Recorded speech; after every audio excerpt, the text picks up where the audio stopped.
Chapter 356, Scar. As time ticked away, Lumion sensed his body temperature slowly dissipating. Even the blazing sun outside the public carriage window couldn't stave off this change. His thoughts dulled, and the skin on the back of his hand turned a pallid white. At last, Lumion made it to the market district. As he disembarked from the public carriage, his limbs seemed to stiffen. Just as he turned onto Rue des Blouses Blanches, a man who approached him was taken aback. He let out a quiet gasp, his eyes filled with fear. Lumion instinctively glanced to the side, assessing his reflection in the cafe's glass window. His blonde-black hair appeared as if it hadn't been washed for days, and his face had turned a sickly shade of pale blue. There were purplish-red patches and signs of decay on his neck, and his eyes mirrored the cold emptiness of a corpse that had lain dead for many days. Lumion smirked at the man and remarked, "Well, what do you think? Have I convincingly transformed into a zombie?" He noticed his voice adopting a colder tone, reminiscent of Hela. The gentleman silently cursed and bypassed the fellow, who appeared ready to attend a masquerade ball. Lumion knew the corruption consuming him was worsening. He quickened his pace and reached the safe house he hadn't yet turned over. Swiftly, he arranged the altar, unfolded a piece of paper, and penned a brief letter to Madame Magician. "I've fulfilled Madame Justice's mission and acquired the spring water of Samaritan Women's Spring, but I'm also succumbing to corruption. It's worsening. How can I eradicate it?" After neatly folding the letter, Lumion summoned Madame Magician's messenger. The doll messenger materialized above the blue candle flame and gave Lumion an approving nod. "I'm quite fond of your current demeanor, though your hair is too greasy." The aura of near death, Lumion's urge to mutter, was weaker than before.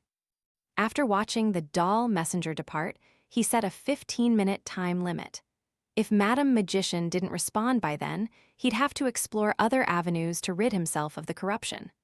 One possibility was to perform a ritual and beseech Mr. Fool. Tick-tock, the needle on the pocket watch borrowed from Salle de Balbrise maintained a steady rhythm.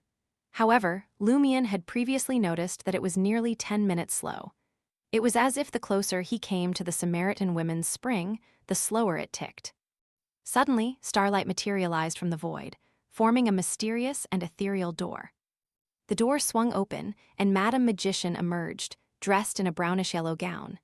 Beyond the door, there was a profound darkness adorned with starlight. The Tarot Club's Major Arcana card holder glanced at Lumion and gave a gentle nod. "Pray to Mr. Fool for an angel's purification." "I'll still have to pray to Mr. Fool." Lumion didn't probe further. He proceeded with the ritual at the prepared altar. He lit the candles in the correct sequence and let the extract drip. After burning the herbs, he stepped back, gazing at the candle flames, and intoned in a deep voice, "The fool that doesn't belong to this era, the mysterious ruler above the gray fog, the king of yellow and black who wields good luck. I implore you to cleanse the corruption within me."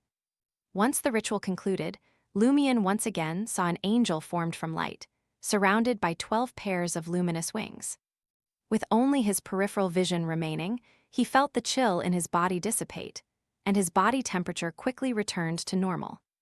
Before long, the angel departed.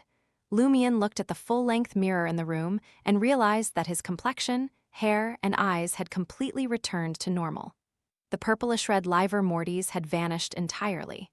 Only a few traces of decay remained, but there were no signs of deterioration. It seemed that these remnants would heal with time. Lumion expressed heartfelt gratitude to Mr. Fool and concluded the ritual. As he turned to Madame Magician, a sudden recollection struck him, and he hastily raised his right hand to inspect his palm. The wound from the corrosion of the earth blood ore was still there. Though it was no longer as vividly red as when it first fused with the rust, it hadn't faded either.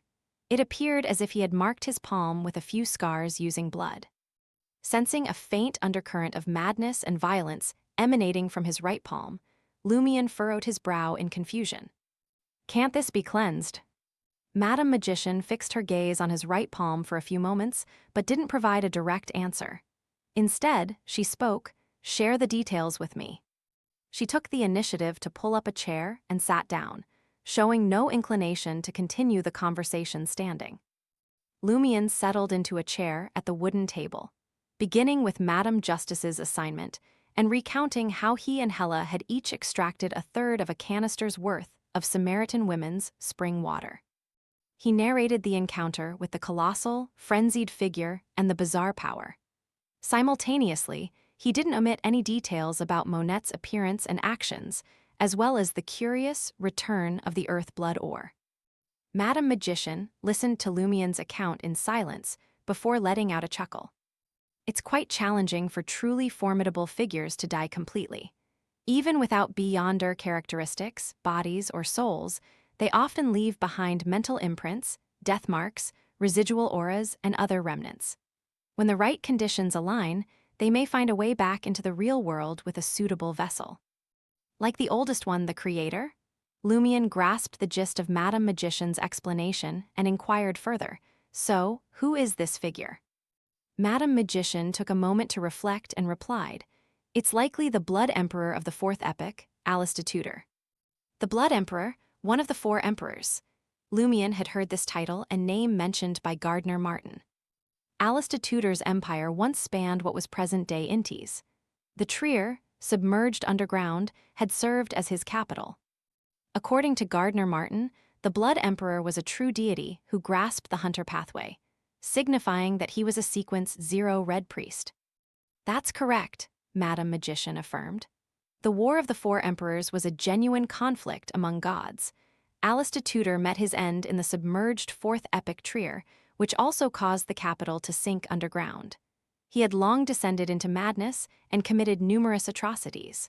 Rumor has it that he nearly entombed all the deities who participated in the war alongside him. Even now, many remnants of that war lie buried beneath Trier, profoundly shaping some aspects of the Fifth Epoch's history." The Fifth Epoch, the epoch in which Lumion and his companions resided, was often referred to as the Iron Age. Nearly burying all the deities who participated in the war, the Blood Emperor was truly deranged, Lumion mused, genuinely intrigued. "What occurred during the War of the Four Emperors?" "I'm not entirely certain either," Madam Magician admitted with a shrug. "I've only heard about it from two beings who personally witnessed the war, even they don't possess the full picture. After all, one should not look directly at a god. Remember, never look directly at a god, even if it's an incomplete mythical creature transformed from a sequence 4 saint." Beings who had personally experienced the War of the Four Emperors and still survive to this day. To have participated in such a divine conflict, they must be at least angels. Could they be the two angels beside Mr. Fool's throne? Yes, the Holy Bible mentioned that Mr. Fool's angel of time was an ancient angel, and one of them could be this figure. Lumion pieced together the information he had and ventured a guess. Having heard Auror mention the concept of mythical creatures and their associated complexities, Lumion had no doubt about the admonition, "Never look directly at a god." Eagerly, Lumion asked, "So, after the Blood Emperor's demise, his mental mark, death mark, or residual aura remained sealed within the Samaritan women's spring?" "That would likely be a death mark, but I suspect it's intertwined with a mental mark, residual aura, and even some lingering spirits left behind for reasons unknown. Otherwise, Blood Emperor Alistair wouldn't persist in a combative state within the spring." "Heh, combat can indeed be considered a hunter trait," Madam Magician speculated. As Madam Magician spoke, she extended her hand into the void, disappearing from Lumion's sight. After a brief search, she reappeared, holding a tempting glass of kirsch. "Didn't your sister teach you? When you have a guest, remember to ask if they want tea or wine, or perhaps offer snacks." Madam Magician chided playfully as she took a sip of the light red wine and shook her head. How could I remember at a time like this? Where did she get her wine? Only then did Lumion realize that he had forgotten to ask about the most important thing. He sincerely acknowledged the lesson, and then raised another query. "What's the origins of the strange power that dragged the Blood Emperor back into the spring?" "I don't know," Madam Magician replied candidly. "Even a true god might not know. All I can be certain of is that it has no connection to the War of the Four Emperors." Lumion decided to put this matter aside for now and turned his attention to his right hand, where the mysterious traces remained. What are these marks? Can't Mr. Fool cleanse them? If this isn't corruption, it can't be cleansed, Madam Magician explained while sipping her kirsch. It's more similar to a mystical item embedded in your hand. It will bring about certain adverse effects, and these effects can't be cleansed unless the item itself is removed. A mystical item, what's its purpose and what dangers does it hold? Lumion hadn't anticipated this revelation. It's useless, Madam Magician chuckled. I mentioned it's similar, but not equivalent. It certainly isn't a direct source of power enhancement. Rumor has it that in the underground of the Fourth Epic's Trier, there are numerous treasures left behind by Blood Emperor Alistair Tudor in various hidden locations. Only those with the Tudor family's bloodline can unlock them, and now you can unlock them as well. So, it's like my palm contains some of Tudor's blood and aura, unrelated to Beyonder powers. Lumion tried to probe the bright red scars on his right palm with his consciousness. As soon as the two connected, he was abruptly engulfed by a surge of frenzied, violent, terrifying, and dominating aura. The entire room, and even the entire apartment, quaked uncontrollably.